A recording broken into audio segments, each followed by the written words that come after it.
Amém, então, gente. Vamos começar? Hoje, então, o terceiro fundamento, falar sobre o ensino de batismos, né? Eu acho que é importante a gente trazer aí a memória que o escritor aos Hebreus, né? A gente sabe que foi um autor não determinado, a gente não pode afirmar quem foi o autor, né? A gente sabe que não pode se afirmar que foi Paulo, não pode se afirmar que foi Barnabé, né? Por isso que é muito comum, quando a gente vai falar sobre Hebreus, a gente dizer o escritor aos Hebreus. Porque a gente não tem um nome para a gente fechar a questão. E ele colocou sobre os fundamentos da fé. Que o desejo dele era não precisar voltar nos fundamentos da fé. E isso é bem importante a gente sempre trazer a memória, né? Se o desejo dele era não precisar voltar nos fundamentos, então qual é a parte que a gente precisa começar um trabalho qualquer? Nos fundamentos, né? E aí o terceiro fundamento, ele fala sobre o ensino sobre o batismo.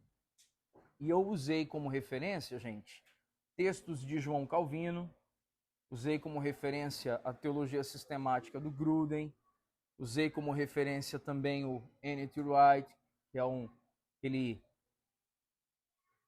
aquele Hebreus para Todos, né? Esse livrinho que a gente tem usado, né? Então, assim, foi muito gostoso relembrar algumas coisas e outras, sendo bem honesto, irmãos, eu descobri estudando, né? Coisas que não sabia, né? E aí você vai navegar um pouquinho, você vai aprofundar e você vai descobrindo. Então, vamos lá. Coloquei lá na página 9, batismo, três perguntas, né? Quem deve ser batizado? Oi? Página 11. Eu falei o quê? Desculpa, gente. Página 11 aí. É a idade, né, mano? Papiro encolheu, né? Mano.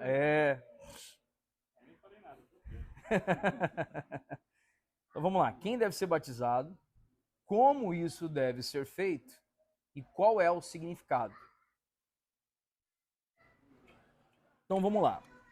A explicação e a base bíblica a gente poderia trazer da seguinte forma.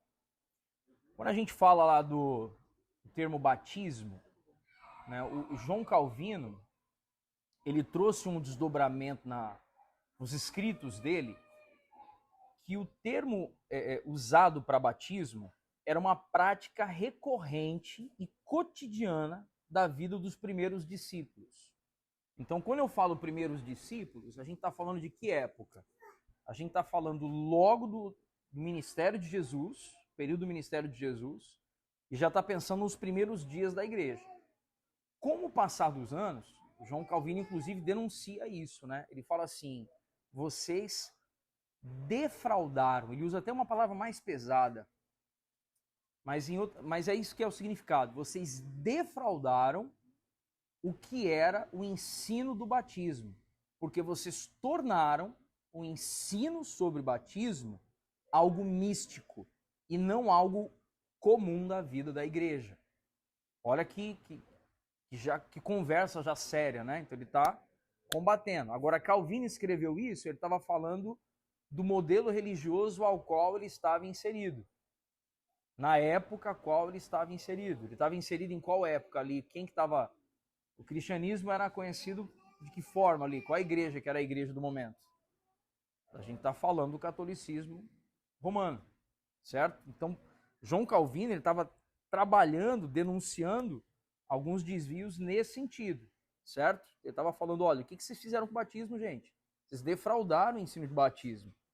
Vocês pegaram um princípio e vocês foram distorcendo esse princípio com o passar do tempo. E aí, vamos lá. O fato da Igreja Católica Romana chamar ceia e batismo de sacramentos e de ensinar esses sacramentos em si mesmos concedem graça ao povo, sem exigir fé daqueles que participam, alguns protestantes, especialmente os batistas, recusaram-se a referir-se ao batismo e à ceia do Senhor como sacramentos. Eles preferiram, em vez disso, a palavra o quê? Ordenança. Então vamos lá, gente. qual era a expressão que era usada dentro do catolicismo romano sobre ceia e sobre batismo? A expressão era o quê? São dois sacramentos.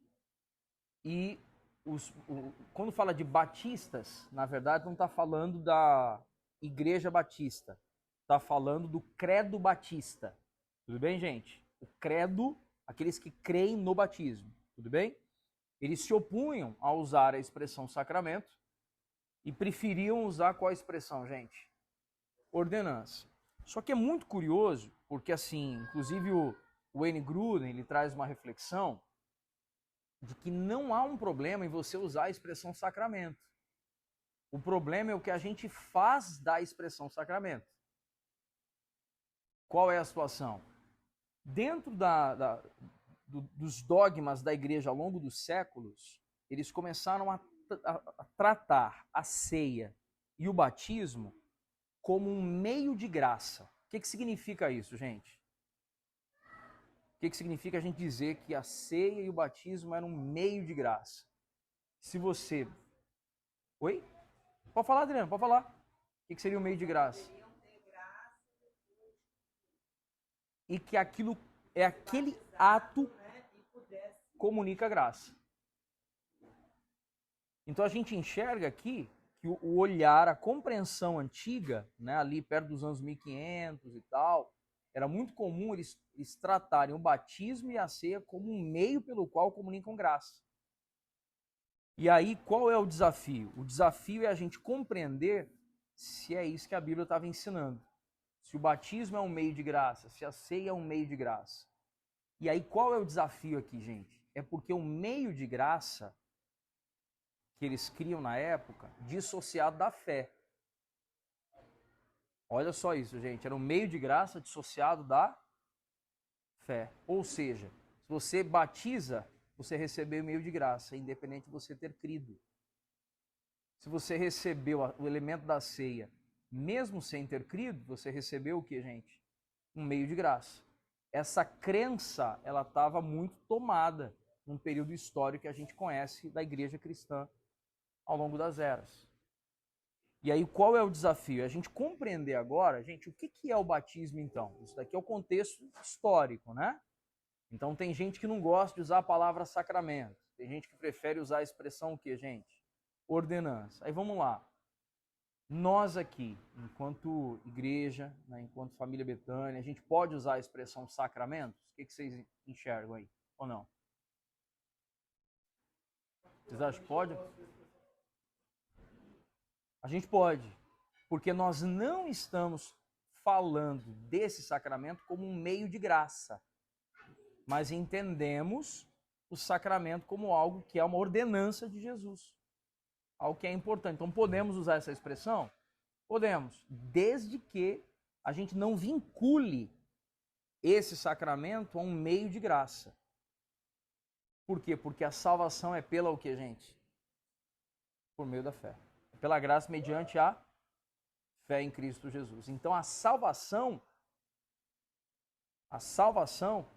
e a gente vai chegar nesse ponto um pouco mais à frente, uma pessoa não batizada, por exemplo, por uma situação extrema, ela não está fadada à perdição. Por quê? Porque o batismo não é um meio de graça. É um sacramento, é uma ordenança. Mas ele não é um condicionante para a salvação. Mas aí depois a gente vai aprofundar aqui um pouquinho mais. Tudo bem até aqui, gente? Alguém ficou com alguma dúvida? Vocês acham que eu expressei bem aí ou não? Você vai concordar, mas eu diria que, na verdade, a gente expande o que é o meio de graça. Eu diria que a compreensão luterana, sacramental do meio de graça é que apenas através do sacramento eu recebo graça salvadora para continuar na fé. Né? E, na verdade, não é que a gente diga que eles não são também meio de receber alguma graça. Sim. Mas a gente tem uma compreensão ampla que existem outros meios de graça, como esses coisas pessoais. Sim. Legal. Muito bom, mano. Muito bom. Na verdade, é a compreensão reformada dos primeiros séculos da pós-reforma que é meio de graça, não é mais o que a gente pós-reforma traz meio de graça espirituais, resumo, basicamente, oração, Sim. comunhão dos santos. Eu acho mais maduro compreender esse entendimento. Legal, legal. E aí quando a gente fala sobre a forma e o significado do batismo, o batismo no Novo Testamento, ele era realizado de um modo. A pessoa batizada era imersa ou posta completamente dentro da água e em seguida retirada. Gente, então vamos lá. Vocês já tiveram essa dúvida na cabeça de vocês ou não? Do que é o batismo que pode, o que não pode, se é imersão, aspersão. Aí tem gente que usa afusão e outros usam a expressão efusão, né? Tem textos que trazem a palavra afusão e outros trazem a palavra efusão. Parece que aquele processo de transformar água liquefação, Não tem relação aqui não, mano. Mudança de estado físico, né? Mas, por exemplo, o que seria o batismo por... Nós entendemos ser o batismo que as escrituras ensinam, né? E aí, gente, tem a ver com a nossa compreensão. A gente aqui vai depois amarrar isso, que o fato de outro irmão batizar de outra forma, a gente não vai recriminar. A gente apenas vai escolher uma prática em nossa igreja local, com base na nossa compreensão bíblica, certo? Então, por exemplo, 3 modos: imersão, aspersão e afusão. Tudo bem? Qual a diferença? Imersão, o indivíduo é todo colocado totalmente debaixo d'água, dentro d'água. Tudo bem? Imersão. Aspersão, o que seria aspersão? Pega a mão e joga água no sujeito. Tudo bem? Tem gente que usa, às vezes, tipo uma esponja, né? Alguma coisa assim para apertar e jogar água na cabeça, né? E tal. E a afusão ou efusão é quando o indivíduo ele entra na água até a cintura e aí faz-se o sacerdote faz um formato de concha, e toma água, formato de concha, e joga na cabeça, então, do batizando. Isso seria por efusão ou afusão, como outros preferem dizer. Que eu... Tem. Tempo mesmo, né? Salão já é que aí fica até mais parecido com a própria aspersão, certo? Mas é um baldezinho, é gota. Sim, sim. A aspersão é mais poderosa.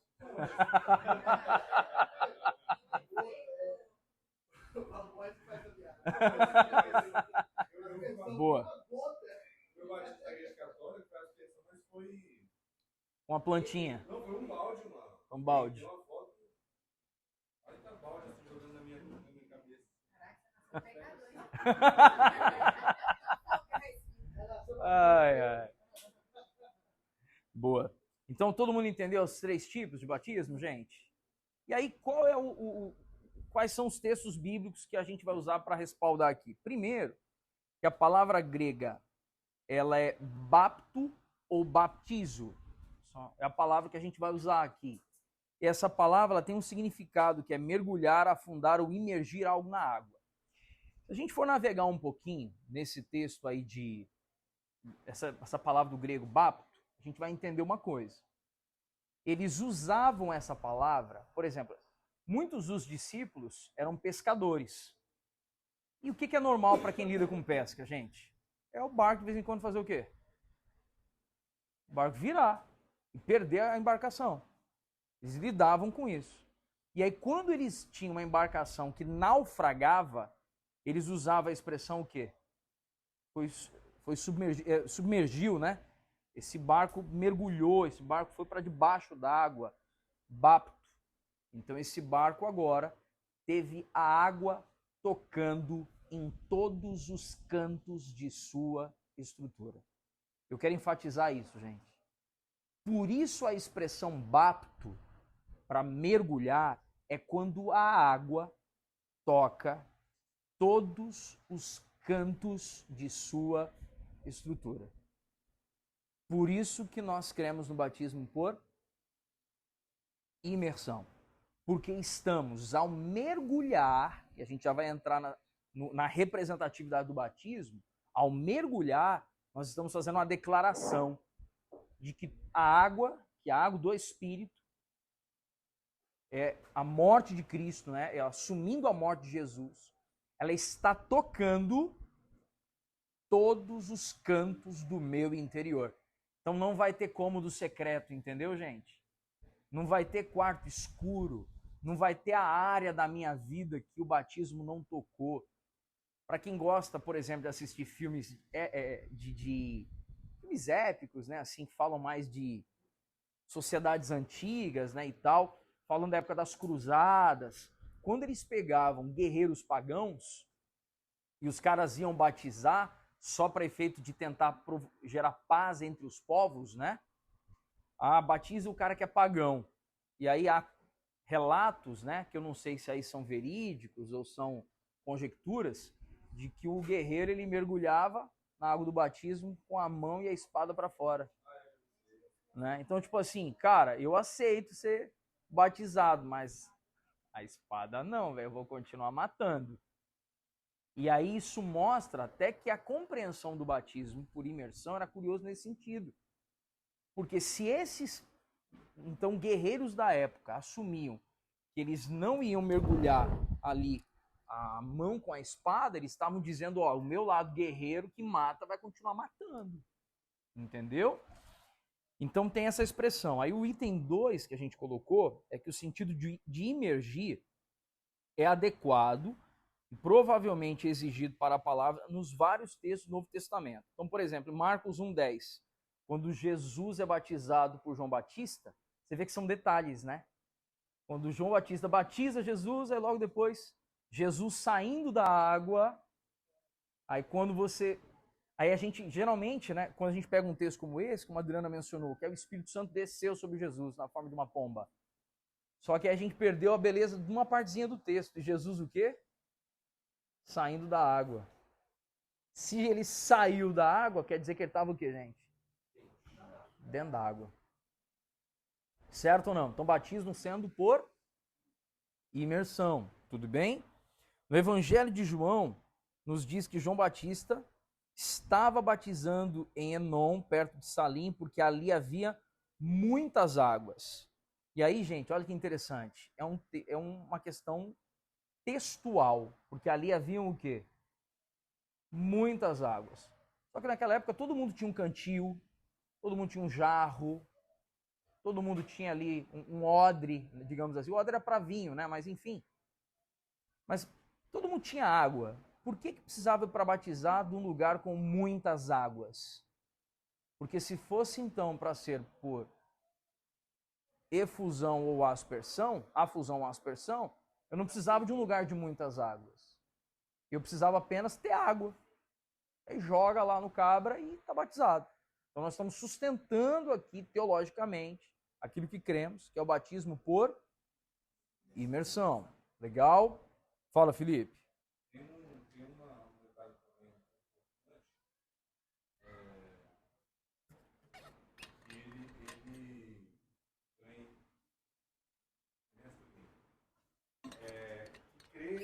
Acredita-se, né, que João Batista veio, né, depois da retirada dele dos essênios, né, era uma comunidade que ficava isolada ali. E essa prática de batismo por imersão era uma prática deles, que eles se alocavam justamente ali, perto das bacias d'água, né, tipo pedra azul, assim, né, tipo umas piscinas naturais, vamos colocar assim. Por uma questão geográfica, que eles eram retirados, mas também não podia passar sede, né, e quando João Batista vem com esse lance de batismo, ele meio que copia, né? Meio que adota. Então é mais fácil crer também. Isso está no livro do Ernesto Aquino, né? Período interbíblico. Muito bom também. Fininho e ele relata fontes históricas primárias, né? Sim. Que afirmam esse tipo de fato. O livro do Paulo On traz uma situação importante para a gente, que Deus falou na língua dos homens. E aí o que quer dizer Deus falou na língua dos homens? Deus precisava dialogar com o homem. Para Deus dialogar com o homem, tá deixando a gente grilado aí, né? Ah, é? Retaliação, gente.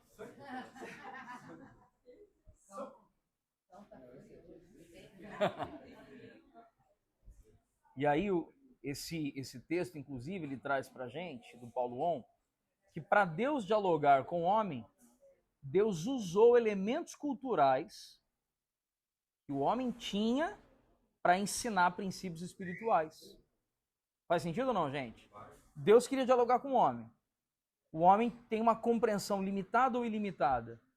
A compreensão do homem é limitada. Deus precisa se fazer entender. Então Deus pega os elementos já culturais que estavam presentes e ensina princípios espirituais dentre os meios culturais. Amém? Aí vamos lá.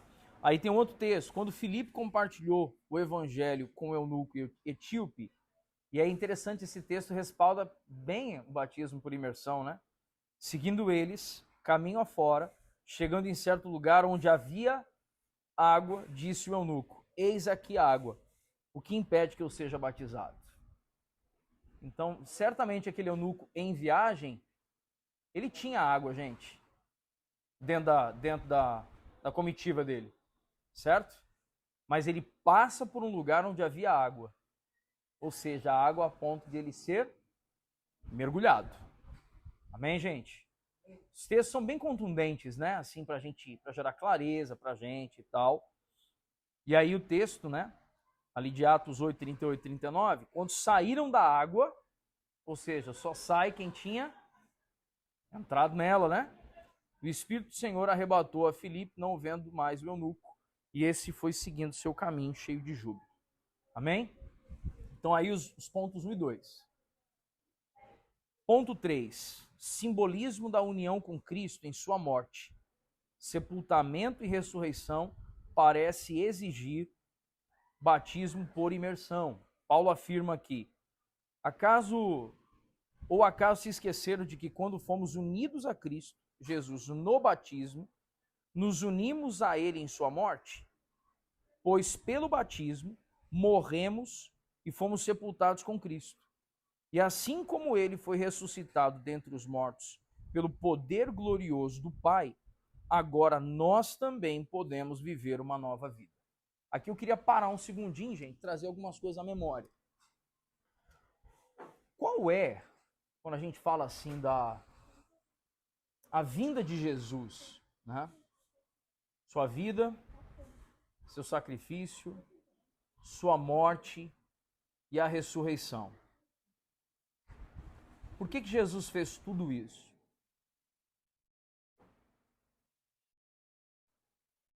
Por que Jesus fez tudo isso, gente? Veio como homem, cresceu, sendo aperfeiçoado, sofreu, morreu, ressuscitou e voltou para o Pai. Para que ele fez tudo isso?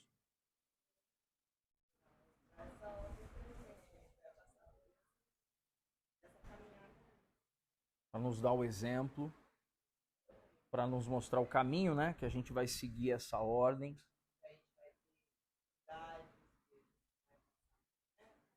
Amém.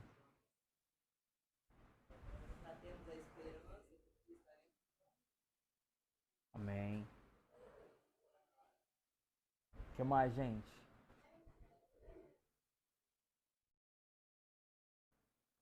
O que Jesus inaugurou quando ressuscitou? É isso aí. Na ressurreição de Jesus, Jesus inaugurou uma coisa: uma nova humanidade, onde ele é o primogênito dentre os mortos. Gente, isso tem que estar muito dentro do nosso coração, assim.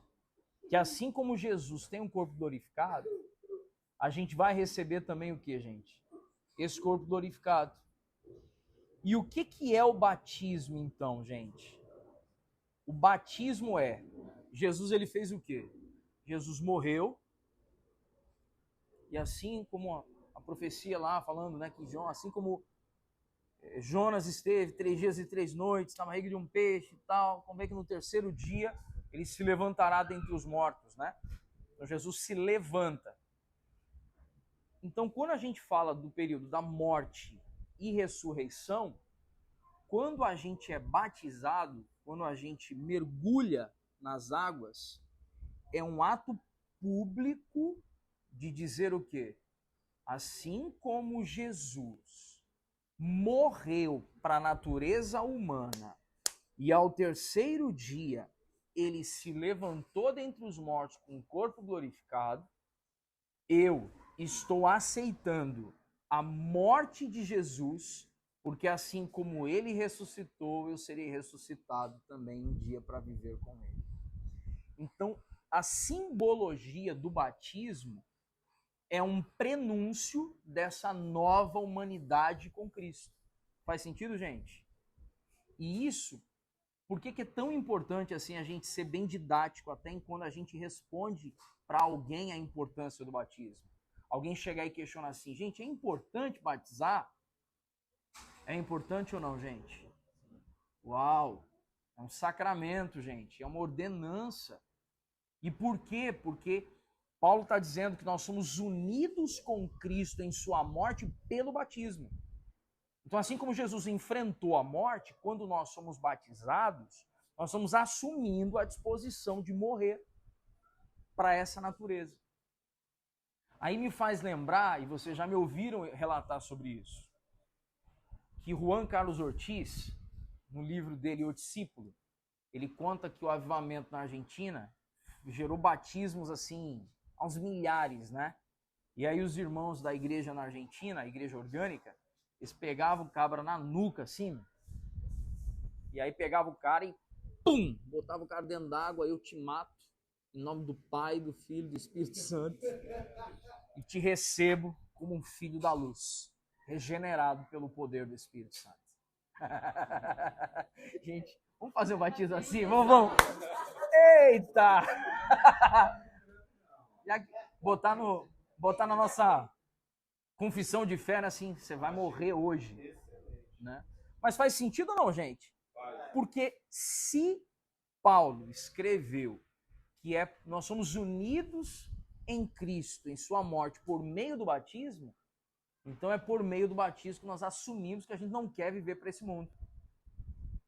A gente quer viver para Cristo. E aí tem um ponto, nós estamos trabalhando a construção de fundamentos da fé, não é isso? Só que só consegue viver um batismo em toda a sua compreensão quem de fato se arrependeu e crê em Deus. Aí a gente entra agora no novo patamar da discussão aqui. Tudo bem até aqui, gente? Me lembra do primeiro estudo, né? Que é o Império das Trevas. Sim. Seu filho amado. O Império das Trevas tomado pela guerra. E o reino do Filho pela entrega, né? Você só pode passar de um reino para o outro se você morrer para um e nascer. Boa. No reino de Deus, gente, no mundo espiritual, não existe dupla cidadania. Beleza? Então, por exemplo, tem irmãos aí que vão ter dupla cidadania. Brasileiro e italiano, né, e tal. Brasileiro e português. Brasileiro e alemão. Beleza. O mundo espiritual não tem essa. Ou é filho das trevas ou é filho da luz. E aí não tem como eu ser um filho da luz se eu não nasci ali. Então o que você faz com cabra? Eu te mato. Em nome do Pai, do Filho e do Espírito Santo. Você está morrendo para onde? Para o império das trevas. E aí está recebendo. Aí quando Jesus vai e diz a Nicodemos, porque vos é necessário nascer de novo. Nascer da água e do Espírito. Porque aí ele agora é um cidadão do reino de Deus. Deixa só o Haroldo falar primeiro, ele tinha levantado a mão ali. Fala, Haroldo. Teve a situação lá do ladrão, lá de Jesus. Não teve tempo. Sim. Está estudando, tá? Mas não significa que também quem não teve tempo vai chegar lá. Sim. Sim. Ali com certeza ele se arrependeu mesmo, Jesus falou. Sim. Estaria com ele mesmo para Esse é um ponto, inclusive vai ter até um tópico aqui um pouco mais embaixo, já que o Haroldo levantou, já vou até puxar essa situação. O que me impede de ser batizado? Foi essa pergunta de quem para quem? Do eunuco para Filipe. O que me impede de ser batizado? Então o cara tinha oportunidade, tinha água, tinha tempo. Amém, gente? Olha só. Oportunidade, água e tempo. O que me impede de ser batizado? Nada. Então bora batizar você. Mas o ladrão da cruz, ele não tinha tempo e não tinha água ali, mas tinha oportunidade. E aí a gente precisa inclusive considerar, e como é que eram salvos aqueles que vieram antes de Jesus? Aí isso arrebenta tudo, porque a salvação é pela... E agora me perdi. Pela graça mediante a fé em Cristo Jesus. Embolei aqui, falei de um jeito, falei de outro. Sim. E por que a gente precisa considerar isso? Assim? Porque aí a gente desmonta o argumento de que o batismo é um meio de graça. Porque se eu trato o batismo como um meio de graça, o ladrão da cruz está no inferno. Por isso que nós temos que compreender que, na verdade, a salvação é pela fé. Acabou. É por meio da fé em Jesus.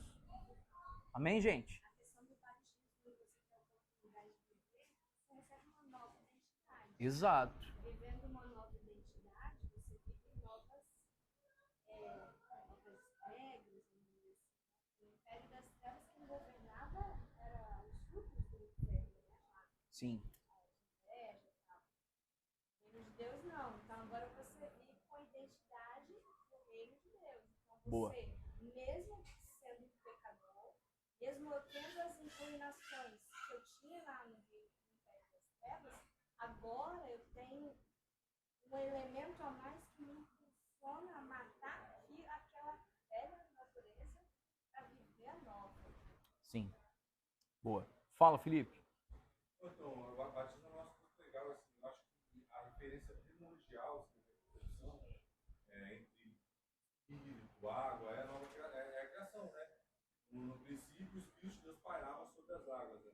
E aí, assim, são duas referências assim, essenciais, que é, primeiro, o próprio batismo de Cristo, o Espírito pairando sobre as águas, e Cristo ali, e o segundo é o diálogo.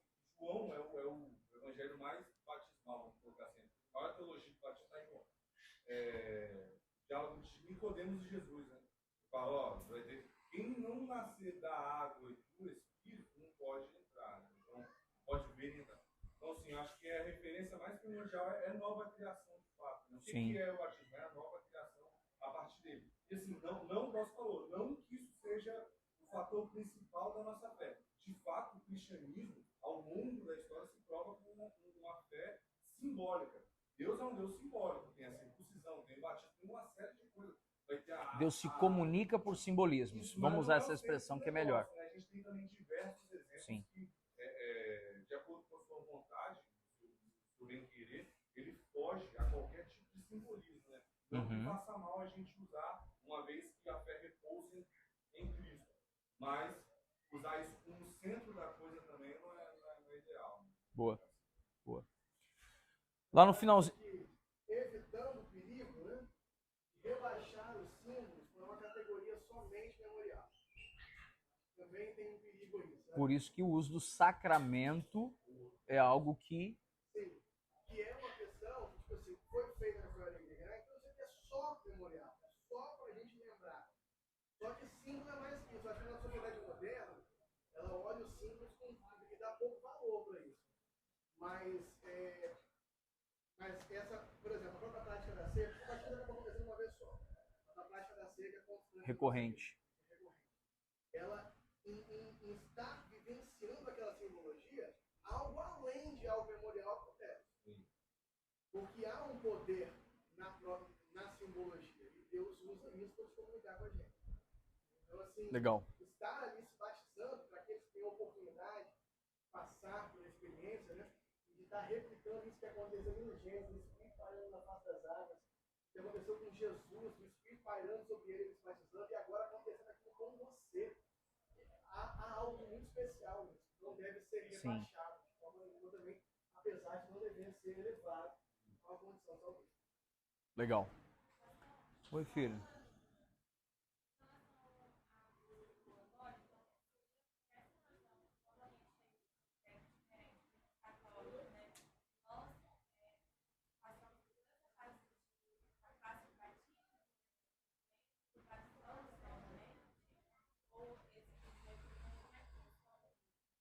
Legal.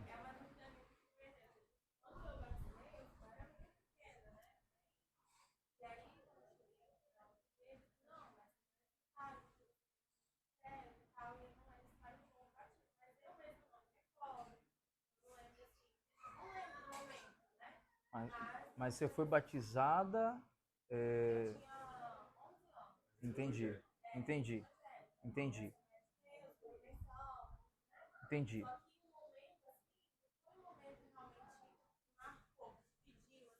Aham. Legal.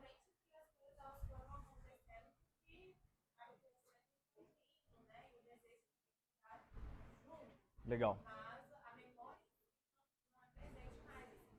Entendi, entendi. Rayane, olha só. Foi uma conversa que eu tive até com alguns irmãos recentes sobre isso. Talvez o que a gente careça é da gente ter a compreensão de que você já foi batizado, certo? Deixa eu tentar construir o entendimento de outra forma. Vamos lá. Uma pessoa pode ter sido batizada de forma já com seus 20 anos, por exemplo, e viver de modo permissivo, promíscuo, certo? Então a pessoa tem a memória, tem a experiência, a vivência, tal, mas ela não teve a consciência do arrependimento, da fé em Deus, certo? Mas ela foi batizada. Quando essa pessoa retorna, eu preciso batizá-la novamente? Não, porque o que ela precisava era uma mudança na mente, certo? Então, trazendo para o seu cenário, você foi batizado, você fez a sua profissão de fé pública, você teve provavelmente ali pastores, família, que compreenderam que você tinha condições você fez uma escolha por Jesus, talvez você não lembre do ato em si, ali do momento, de quem estava em volta, não tem mais foto para ver, mas os efeitos daquele ato são visíveis em você. Entende? Como os efeitos daquele ato são visíveis em você, porque houve naquela época arrependimento? Houve. Você compreendeu que você precisava passar pelas águas do batismo? Compreendeu. Então, o que você não tem, talvez, é uma memória daquele momento. Né? Uma foto, um registro, uma parada para você reviver, né? E tal. Mas os efeitos daquela escolha você vive. Daquele ato você vive. Certo? Então, eu tenho como referência que o batismo é um batismo de arrependimento. Foi feito com sobriedade? Foi. Ah, mas se depois a pessoa desviou, por exemplo, o caso do adulto, né? Desviou e tal e voltou. Eu vou batizá-lo mais uma vez? Então, senão, todo mundo vamos ter que batizar a gente um monte de vezes. Entendeu? Várias vezes a mesma pessoa. Entendeu? Uma vez uma pessoa ela ficou confusa, porque viu alguém me batizando duas vezes. Eu falei, e ela falou, será que eu preciso batizar de novo? Aí eu falei assim, você nasceu quantas vezes da sua mãe? Aí ela, uma vez, eu falei assim, você se lembra de quando você nasceu da sua mãe? Ela, não. Aí eu falei assim, independente de como você nasceu da sua mãe, Você nasceu. sua mãe planejou, se sua mãe não planejou, se foi um parto natural, se foi um parto cesáreo, se você nasceu prematura, você nasceu depois do tempo, você está aqui. Não importa como você Muito boa. nasceu, você está ali. E você, agora adulta, madura, você entendeu que nasceu. Você quer voltar para a barriga da sua mãe?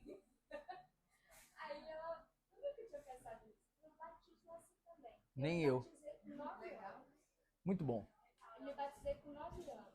Na época, eu cresci na igreja, não tenho aquela memória assim, quando eu aceitei Jesus. Eu não tenho aquele namoro assim, nossa, eu levantei a mão, fui lá na frente, aceitei o apelo. Eu não tenho essa memória. Mas eu tenho uma vida de temor ao Senhor. Isso aí. E aos 9 anos, eu vi as pessoas mergulhando e eu sabia que para tomar sede tinha que mergulhar. E aí eu falei assim, agora é minha vez de me batizar. Fui lá, decorei os questionáriozinhos que o pastor pediu. Me botou numa enrascada agora, Aí hein? coloquei lá, sentei lá no dia do plenário, o pastor começou a fazer perguntas, eu tirei nota 10. Aí eu batizei. Eu tinha 9 anos. O tempo foi passando e aquilo estava na minha memória. Eu, depois daqueles momentos, muitas coisas erradas. Até hoje eu faço muitas coisas erradas. Mas eu ainda tenho uma memória de que eu tenho um governo sobre mim. Eu nasci com esse governo. Eu não preciso nascer de novo. Eu já nasci. Eu já tenho essa memória. Então, essa clareza me veio quando veio essa pergunta. Entendeu? E aí, por que do catolicismo pro cristianismo você batiza de novo? Por causa desse entendimento. Por causa de todo o entendimento de doutrina mesmo. Que muda totalmente. Porque lá você batiza, você já recebeu a graça. E aqui não é assim, a graça é Cristo. Né? Então, por vários motivos, você acaba batizando de novo. Mas, por exemplo, quem vem de uma igreja presbiteriana, que é batizado pelo Espírito Santo, precisa batizar de novo, ela já entendeu o que é o batismo. Entendeu? Na igreja que eu congregava, era o seguinte: o batismo, se foi por submersão, não precisa de novo. Se não for por submersão, precisa batismo. Porque eles entendem que é o batismo tradicional. Eles entendem que não foi batizado corretamente. Seria por submersão. Mas aí é a questão do sacramento. Mas não, isso aí, a tradição lá na Batista, Tradição. e depois fez um rebranding para criar o Batista, para ficar mais bonito, e a Batista é que nega o batismo. Ela começou negando qualquer batismo que foi feito em pessoas que não tinham crença, que não foi feito por conversão. E essa é a tradição que a gente está incluso. Nós bebemos dessa tradição de alguma forma porque nós somos crentes do batismo. E esse é o ponto mais desafiador da tradição que é do batismo, que é ter que jogar para si agora o ânimo de definir se a pessoa creu ou não. A gente sabe com toda certeza que o bebê não creu ainda. Deixa eu entrar nesse ponto, então. Aí entra o desafio. Legal. Pastoral. Deixa eu entrar nesse ponto aqui, então. Então, vamos lá. Não, eu estou achando ótimo, porque nós estamos numa fase de formulação da visão. A gente precisa mesmo, né, lidar com essas coisas. Assim, porque tem aqui, eu vou entrar agora no pedobatismo, que é exatamente isso. Né? Então, olha só. Vou tentar acabar em 10 minutos, gente. Tá bom? Vou ligar o turbo aqui agora. Pode ser? Pra gente fechar aqui. Olha só. Quem deve ser batizado? Somente os que fazem uma profissão de fé digna de crédito devem ser batizadas. Quando a gente diz digna de crédito, aí eu coloquei entre parênteses ali, autêntica ou genuína. Correto? Não está dizendo, gente, de dignidade no sentido de mérito. Então, quando diz que faz uma profissão de fé, onde a pessoa claramente reconhece a sua debilidade e diz: eu preciso viver uma nova vida. Isso é uma confissão de fé digna de crédito. Tudo bem ou não, gente? Então, vamos trazer uma ilustração aqui que é um elemento cultural muito importante que a gente precisa retomar. Por que hoje a gente faz sala de batismo e nos tempos na época não? Porque aí, assim, vamos jogar real. A gente vê uma glamorização de líderes cristãos que, para se tornarem os avançados, os revolucionários, falam algumas coisas que, sem considerar o elemento cultural. Então, por exemplo, não, a gente não precisa fazer sala de batismo, gente. A pessoa quer batizar, pega ali e mergulha, pluft. Aí, porque não, eu tô calma. Religião, política e família eram indissociáveis no Oriente. Tudo bem, gente? Indissociáveis. Ainda hoje, verdade, mano. Verdade. Então, por exemplo, mundo muçulmano, gente. A lei é baseada no Alcorão. As famílias, o pai se converte, não pode contar para o filho que se converteu. Porque se o filho chegar na escola e falar que o pai está lendo a Bíblia, a polícia entra na casa e mata o cara na frente do filho e o filho vai ser recrutado ainda para ser um soldado, alguma coisa assim. Tá entendendo ou não, gente? É desse jeito. Então, quando uma pessoa, nos tempos de Jesus, dizia, como Atos 2:37, que eles ficaram compungidos em seu coração, olharam para os apóstolos e perguntaram: que faremos nós, pois, irmãos? E aí a resposta foi: arrependei-vos, cada um de vós seja batizado e recebereis o dom do Espírito. Quando o cara falou isso, gente, ele está assumindo ser desconectado da família, da política. Você está entendendo, gente? Então isso é um ato responsável e autêntico, digno. Então batiza esse cara agora. Porque esse cara está assumindo isso, então não pode batizar o cara. O cara entendeu o evangelho. Faz sentido ou não, gente? Agora, aqui no Ocidente, política, religião e família é indissociável? No Ocidente é indissociável? Nada, gente. Tem gente aqui que tem irmão que é espírita, tem pai que é católico. É ou não é verdade, gente? É indissociável ou não? A gente senta mesmo para comer com eles ainda. Aqui não tem essa.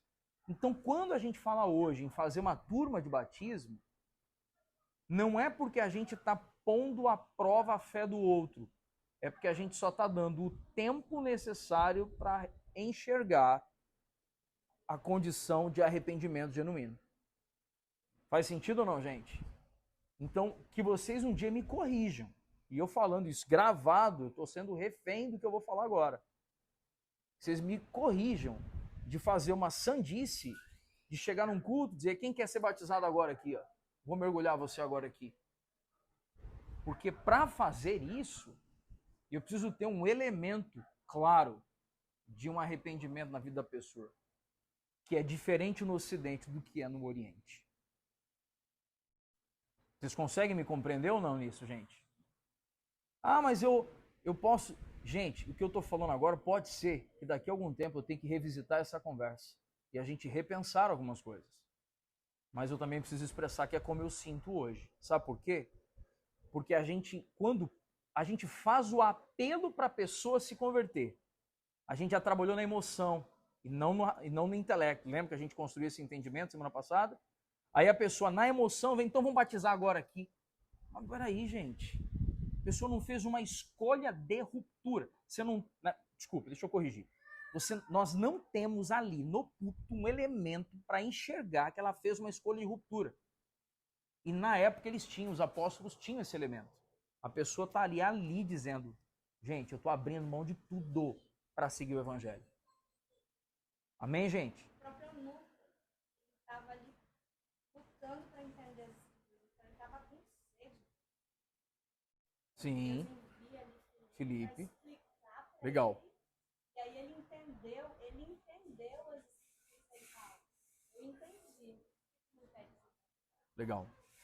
A clareza da razão, né? Desse ponto, eu acredito que tem muita questão de que evangelho essa pessoa viu. Naquela época, nós vamos os apóstolos pregando. Puro evangelho, né?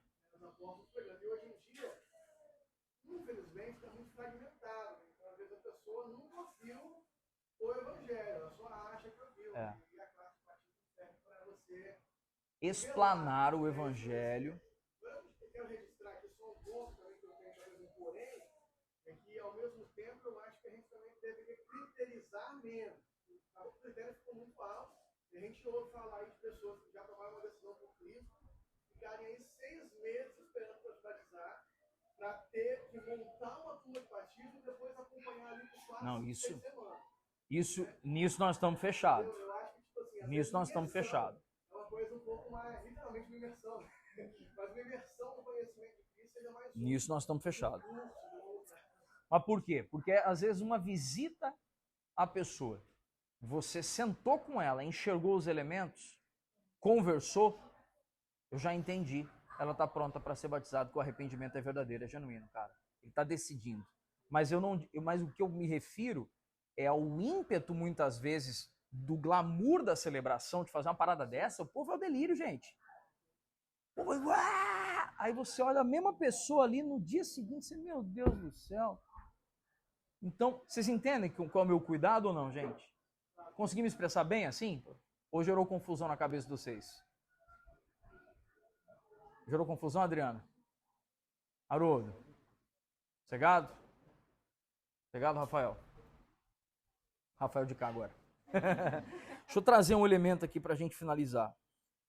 Eu coloquei ali sobre o significado do batismo, o item de número 2, na verdade, né? Coloquei o argumento dos textos narrativos do Novo Testamento, que o batismo foi ministrado somente aos que fizeram uma profissão de fé digna de crédito. Então, o batismo, gente, ele foi, assim, dado a quem quis, mas que mostrou claramente uma postura de arrependimento. Amém? O segundo elemento, o argumento do significado do batismo. Aí, inclusive, tem um argumento que só batizavam aqueles que de fato eram convertidos. De novo, só batizava aqueles que revelavam uma vida de arrependimento. Amém? E aí, lá embaixo, no terceiro 3, tem a posição católica. Que a Igreja Católica crê que o batismo é um meio de graça. E que o batismo, se é um meio de graça, aí é que é um ponto. Você tem uma criança, gente. Essa criança está enferma para a morte, ok? A criança nasceu enferma para a morte. Por isso que vai e batiza a criança. Faz sentido ou não, gente? Ou então a criança nasceu mais saudável, mas leva para a Igreja Católica para batizar a criança. Por quê? Se o batismo é meio de graça, eu quero que ela seja salva, então eu preciso batizar essa criança. Porque ao batizá-la, eu estou garantindo a salvação dela. E no catolicismo, por quem é praticado o batismo? Pelo clero, pelos sacerdotes, alguns diáconos. E é curioso que um dos teólogos católicos, que é esse Ludwig Ott, ele coloca que numa situação extrema, até mesmo um herege, desde que ele obedeça os ritos da Igreja Católica, pode praticar o batismo de uma criança enferma, por exemplo, no hospital. Que para mim foi novo ouvir falar disso. Vocês entenderam ou não, gente? Assim, cara, a criança está para morrer. Tem que batizar essa criança para ser salva. Porque para o catolicismo, o batismo é um meio de graça. Ou se não batizar, essa criança vai estar perdida. Tá vendo? Ah, mas nem na Igreja Católica, quando eu fui ensinar, não era assim e tal. Gente, assim como dentro do mundo evangélico, a gente tem diversos desdobramentos e interpretações, mas esse é um autor que escreveu muito do credo do catolicismo, certo? Acho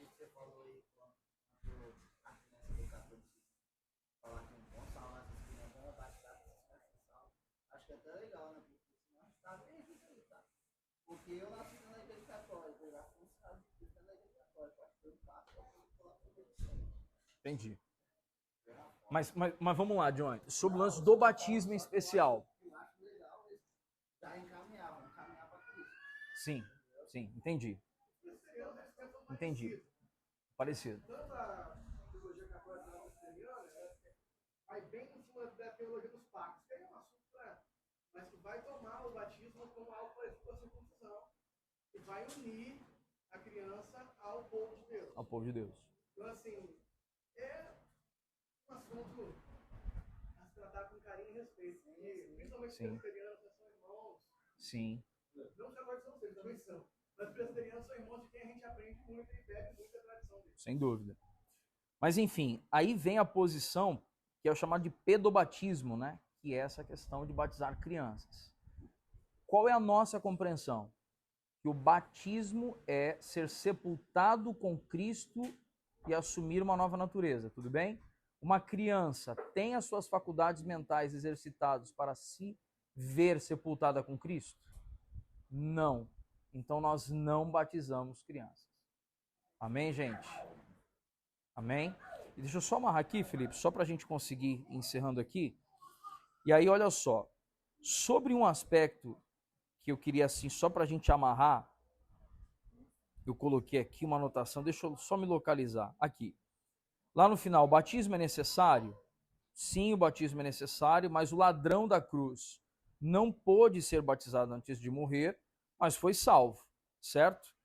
E aí o parágrafo que eu coloquei ali abaixo, que o batismo, então, não é necessário para a salvação, mas é algo necessário se queremos obedecer a Cristo, pois ele ordenou o batismo para todo aquele que nele crê.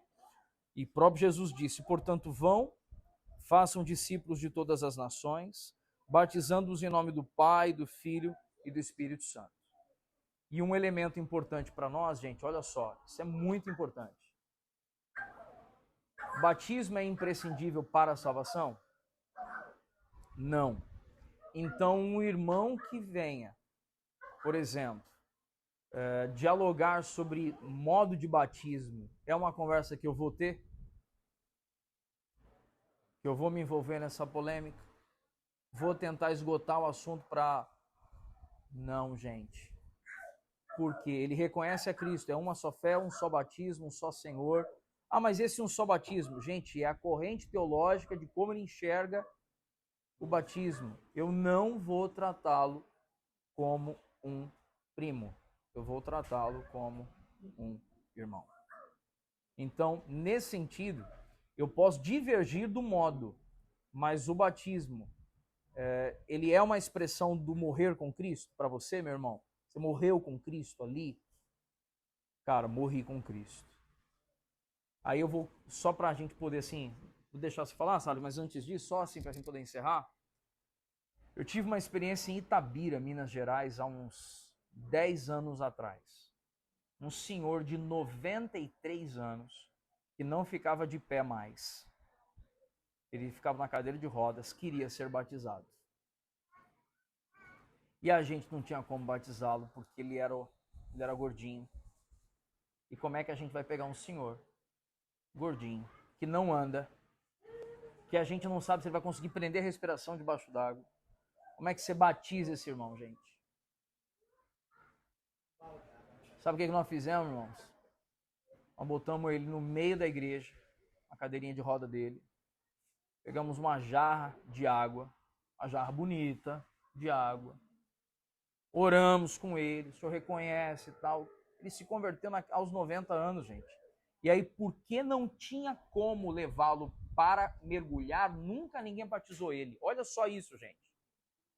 Como não tinha um lugar para ele mergulhar, nunca ninguém batizou ele.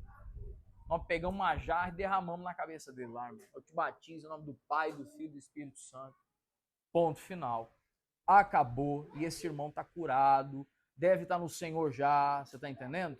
Curado que eu digo assim, nas suas emoções, né? Você imagina, o irmão queria batizar há anos, gente. E não batizava o irmão porque não tinha ninguém com coragem de mergulhar o irmão. Entendeu? Então a gente não pode. Aí, gente, a nossa teologia não pode nos afastar do nosso irmão. Se a nossa teologia nos afasta do nosso irmão, ela é só crença pessoal, ela não é teologia. A gente tem que guardar isso no nosso coração. Amém, gente? Se a nossa teologia ela é tão enrijecida e rigorosa que ela me afasta, torna aquele que é irmão um primo, você está de brincadeira. A gente tem que ter isso muito claro no nosso coração. Amém, gente? Fala, Salles.